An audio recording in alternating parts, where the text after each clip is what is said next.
name's Gabriel. So as Jeremy mentioned, I'm the FinTrack Secondee to the Department of Finance. So I work in the financial crimes, governance, policy, and operations. So basically, my presentation is going to take a bit of a different angle on things. Aaron spoke to law enforcement, and Eva is going to speak to the financial intelligence aspect. I will touch a bit on it, but my goal is still to speak a bit more to the broader policy implications, both good and bad, of this innovative technology. So realistically, Aaron did a good job of providing an overview that virtual currencies or digital currencies are not just Bitcoin. It's been around forever, but it's not just Bitcoin as well. So we're looking at virtual currency. It's a digital representation of value. It allows for value to be held in exchange in electronic format, and it is not a fiat currency. And this is important. It's not legal tender issued by a country or a central bank. However, it does have as an intended purpose of being exchanged for the real and or virtual goods and services. Now, these virtual currencies can be administered by a central authority.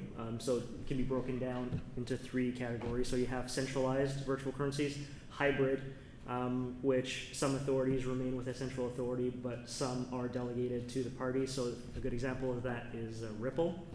And then you have the decentralized, which is Bitcoin. That's the most popular virtual currency that's decentralized. Now, virtual currencies can also be classified based on whether they can be readily and easily exchanged for fiat currency. And those are two keywords, readily and easily. A lot of virtual currencies exist, but there's no true market for them to be exchanged. Obviously, there's always a secondary market. I could sell World of Warcraft coins if I really wanted to, but it wasn't created to be used as that kind of convertible mechanism. So you can break that down to three subcategories of convertibility. You have the closed flow. So that's in the virtual worlds, video games that are isolated from the traditional and real economy. You also have the hybrid. So we're looking at loyalty points, aero plans. That's something that you could exchange. It's built to be exchanged for value, but it's not easily and readily available. It's not like I could just go to an Aeroplan exchange house and get cash for it.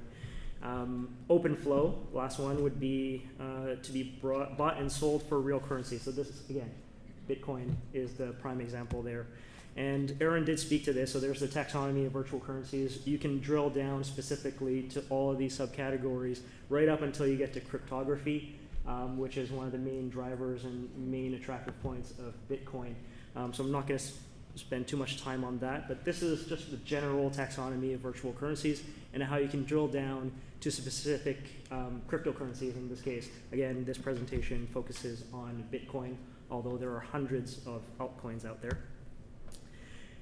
So on Bitcoin itself, so what are these properties, the properties of Bitcoin that make it attractive or just inherently part of the virtual currency? Now, Aaron did speak to some of it. It is decentralized, so there's no central authority, there's no central bank. There is that public ledger that everyone talks about these days. That's the blockchain. It's publicly available. So there's a public, transparent record of all transactions that have ever taken place. Again, that point is also debatable, which Eva will speak to. It's based on secure cryptography. Now, I'm not going to debate cryptography with you guys. I'm going to assume that it's good based on you guys' experience. Transaction delays. So realistically, if we're talking about cross-border currency and transfers and payments, clearing and settlement, the fact that you could realistically clear a cross-border payment, even with the community standard of 6 blocks, which takes about 10 minutes average, that's an hour where you could realistically transfer large sums of money. To that point, good segue, low transaction fees. The largest transaction ever, I believe, was about $150 million. And let's just be a bit conservative about transaction fees. Let's say Western Union felt really nice and wanted to charge you 1%. That's 1.5 mil that you saved in transaction fees. There is a fee, but it's minimal in this case. I like the fact that Aaron spoke to the pseudo-anonymous aspect of Bitcoin. It's not completely anonymous. A lot of people are using that to scare people. It's not completely anonymous. You have a public key, there is a public ledger. Obviously, layers of anonymity make things more difficult. However, it's not completely anonymous. Next property, it's for any economists in the room, I'm at finance now, so I'm surrounded by them. There's the argument that it's inflation resistant. So there's a fixed number of coins, 21 million units by the year 2140. So therefore, it'll be inflation resistant. Then you'll have the counter argument that it's deflation prone. Since it's fixed, people want to use it as a security and not want to spend, therefore not a real currency. So that's neither here nor there for our purposes, but it's important to point out. It's also really easy to access. If you have an online presence, if you can access the internet, you have access to this financial system. You have third parties jumping in who provide offline services if you have access to text messaging. So for the people who are familiar with M-Pesa, it's mobile banking used in Tanzania. It's BitPesa. They will accept instructions via text message and conduct these transactions for you. So they've even made it more accessible. Transferability. We're talking about public key and private key. You don't necessarily have to be the bearer of the instrument to actually access this. So we're talking about me giving my private key, my password for lack of a better term, to someone else in Syria. There you go. They have access to my wallet. Obviously, that was a really scary example. It could have been France. I didn't mean to do that. It's also empirically volatile. So we've spoken about how it was at $1.7, and then now it's $1,200. So all of these is what makes Bitcoin Bitcoin. Now, what can we infer from this? We're looking at the inherent vulnerabilities of Bitcoin. It is interconnected, but largely parallel to the traditional financial system. Especially in Canada, we have a stable banking system. Everybody, for the most part, has access to banking. Even if you don't qualify, we have basic banking regulations to ensure that those that are not as fortunate still have access to the basic banking services in Canada. But it is parallel. It's not directly linked. You do have on-ramps and off-ramps, but for the most part, very much parallel. Again, elevated levels of anonymity.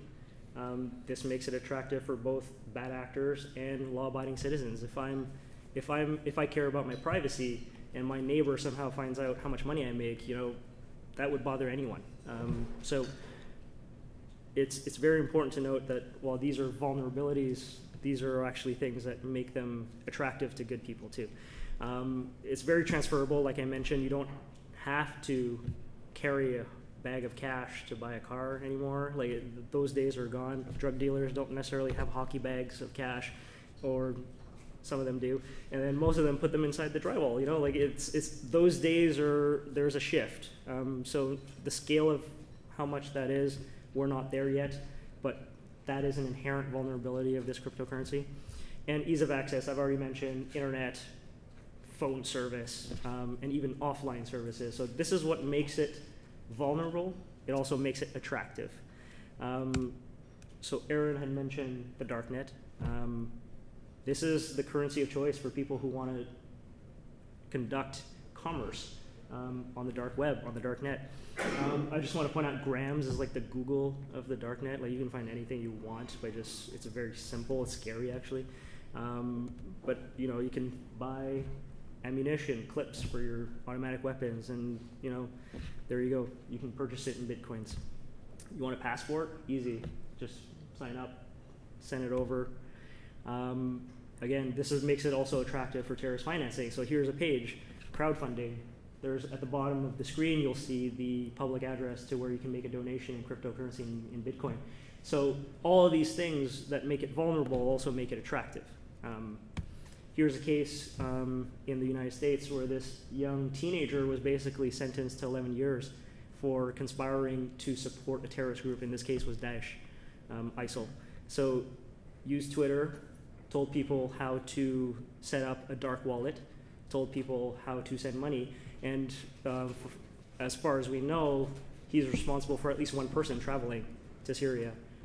So actually his friend from high school, anyways, not a good friend. So you have all of these cases, and now we're gonna have to look at the assumptions that I've just made in terms of what makes it a currency or makes it an attractive currency. So in the case of terrorists and criminals, they're all motivated by different things. However, they will all share an interest in anonymity. So in all aspects, any kind of instrument that provides that will make it attractive, okay? Just to make another clarification, not all terrorist groups are the same. I think most people know that. They're not all motivated by the same things, not the same factors, or even in the same way at all. I will say, however, that they do have common considerations when they're looking at mechanisms for financing, for moving value, for conducting business, for lack of a better term. You have organizations as sophisticated as Hezbollah who are basically conducting elaborate business schemes. So the commonality is, number one, is it secure? I think Bitcoin answers that question based on secure cryptography, notwithstanding all of the hacking and the loss of wallets and private keys. Quantity, how much can I get? You know, is it reliable? Reliable is relative. We've seen cases where Mt. Gox just packs up and leaves one of the biggest exchanges. Well, you know, those are risk considerations for all groups, all people. In this case, I'm speaking to common considerations for terrorist financing. What's the source? So how do I produce this? And Aaron had mentioned, I'm not going to make that link. However, ransomware, darknet, all of the currency of choice is Bitcoin. So how do I source this? We're looking at control. So once I have the funds or the value, can I store this? And again, we can talk about cold storage, offline, cloud-based, and all that stuff, but these are considerations that matter. The next is it simple? Is it cost-effective? For a lot of these groups, the fact is that the simpler the better. And in most cases, for some groups, cash is easier. And for others, they'll look at the path of least resistance. And in this case, where you have regulatory uncertainty, basically dark cloud over it and foggy, I guess, political agenda for each jurisdiction dealing with it differently, these are considerations where it may be attractive for bad actors. And like I said, a lot of good people use it to, I have Bitcoin, does it make me a terrorist? You know, these are just common considerations that people go through when they go through the thought process. And I think it's a good thing that I mentioned the current legal environment. So one of the main points of the presentation, I just wanted to clarify what the context is in Canada. So the current legal environment, Bitcoin is not legal tender. It's not issued by the Bank of Canada, the Royal Mint. It's not real in that traditional sense. However, CRA will tell you that Bitcoin is subject to taxation. That's one thing that we're sure of, taxes and debt. So barter transaction rule apply, and obviously if it's taxed as an investment vehicle, so on your tax returns, whoever has Bitcoin, Jeremy, if you made money off of it, I hope you declared. Bitcoin may be subject to securities legislation. So this is another dynamic, provincial Fed Prov issues. Provincially, it's up to each jurisdiction to make that determination. The Ontario Securities Commission, their statement was, you may be covered. I'm not sure that helps a lot of people, but you know, it's a contextual one, it's case by case. Bitcoin's not subject to AML, ATF, anti-money laundering, anti-terrorist financing regulations yet, and that's the important thing. In 2014, the federal government, in their budget, announced that they wanted to cover persons and entities dealing in virtual currencies. What that means, nobody knows yet, because we're actually working on the regulations to fully implement that. In addition, the budget also made mention of covering money services businesses that do not have a place of business in Canada. So we're looking at online MSBs in this case. So again, the Department of Finance, the purview is the Proceeds of Crime, Money Laundering, Terrorist Financing Act, which is all under this purview. So this covers money service businesses that, number one, will deal in virtual currencies, and number two, don't have a physical presence in Canada among their traditional currency activities. So as I mentioned, we're developing regulations to define those trading activities. In broad strokes, obviously I can't disclose everything, but the aim is to cover entities that exchange. Really, that's where the nexus with the traditional Canadian financial system is. So we're looking at exchanges, not individuals, because Eva will speak to that, but there's ways that you can do this P2P, peer-to-peer.